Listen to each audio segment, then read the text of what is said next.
Forêt Montmorency, or Montmorency Forest. It's a unique laboratory to the boreal biome, accessible to students, professors, and researchers at Université Laval. Covering an area of 397 square kilometers, it is the largest university teaching and research forest in the world.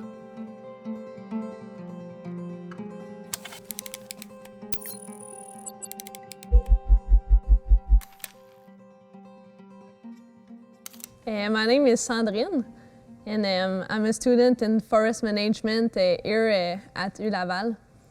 Sandrine Paquin.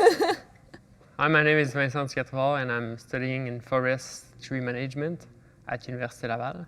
My name is Alice Emnen. I am currently studying in master degree in wood and forest sciences. What is the Montmorency Forest for you? Forêt Montmorency is where everything started. For me, it's the biggest research and learning in the world. It's a play field for researchers in Quebec.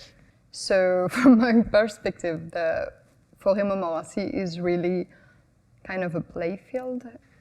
It's part of the initiation that we have here in our degrees. It's where we did our first steps in the forestry.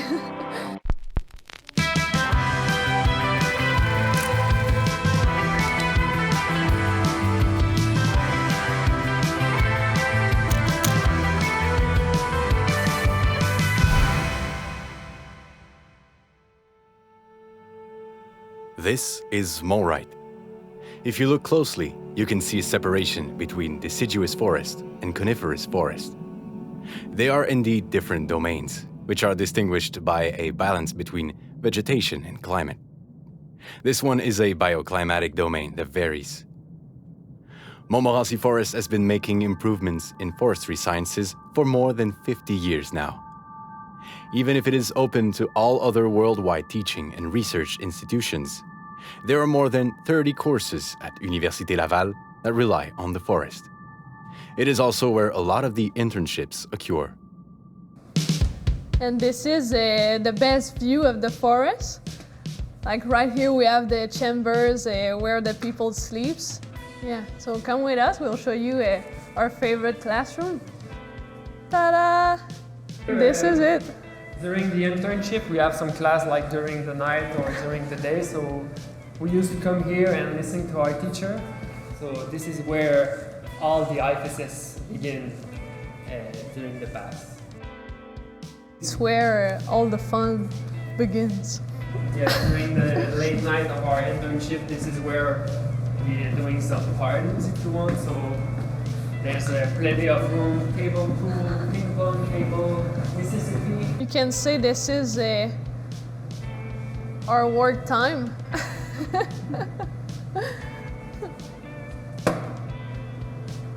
Yeah, the residences are right there, outside these residences. Yeah. Yeah, we can take a look. Oh, this is some, real wood. Real wood. This is where we relax even more. Here we have a little fireplace. The cool place. Look at all the snowshoes. Yeah. Yeah, typical the two beds. So real comfy. Yeah, really comfortable. And the best thing of the room is the view on the forest. Wow. All right. On this field trip, we wanted to mention the importance of climate changes, which are studied right here. In winter, calculating the variation in the volume of snowfalls helps us better understand the impact that these changes will have on our cities.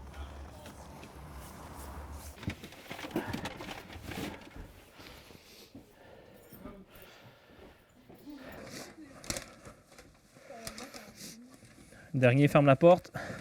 So my name is Sylvain Jutras. I'm a forest hydrology professor at Université Laval.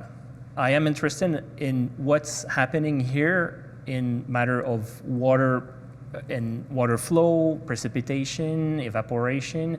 Why are we studying here far from any city? Is that the water that comes from the environment here flows through Quebec City, which is the same in many cities in Canada, where the water comes from forested environment. This one is a double fence intercomparison reference. It's the standard, it's the international reference for measuring snow with the less turbulence. The purpose of all these fences are to reduce the turbulence of wind. The snow will fall in this, so twice daily. We'll collect the information and we'll weight the amount of snow falling, and the next one will be collected in 12 hours. It's a reference windshield. We consider that here we might measure 100% of the snow that is falling, whatever the wind speed is.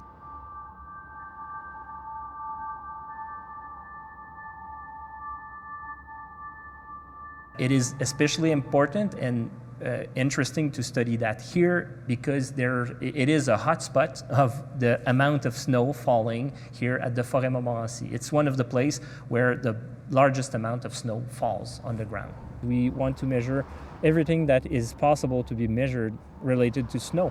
How much it falls, how much there is on ground, how much it melts, how fast it melts, what's the heat inside the snowpack. There's so many things measured at the same time. And the whole point of this site is that everything is measured at the same time, which enables comparison of the data. That's the whole point.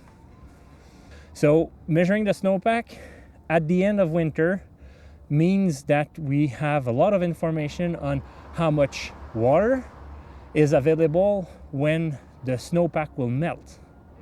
So how much water there will be in our river eventually when it comes to melting.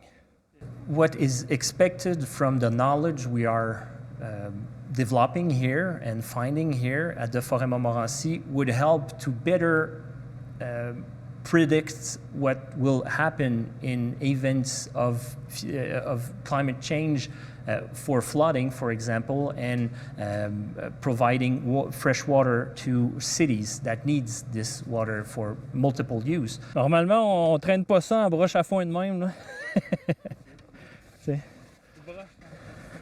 Merci.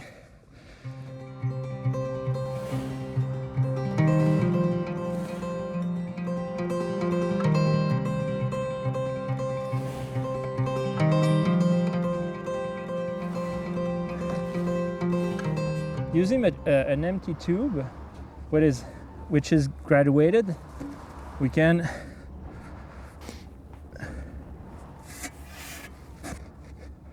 measure the amount of snow. So now we know that we have 73 centimeters of snow.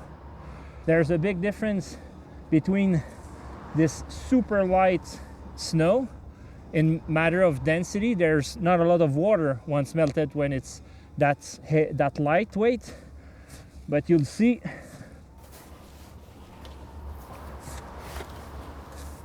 there is much more granular snow, which is much denser, much more dense than what was on top. Providing better understanding of how to measure precisely snow is very important in the perspective of the future climate change. What is suspected is to have higher temperature during winter, so less cold winter, which means that there will be more events of rain compared to snow in the future.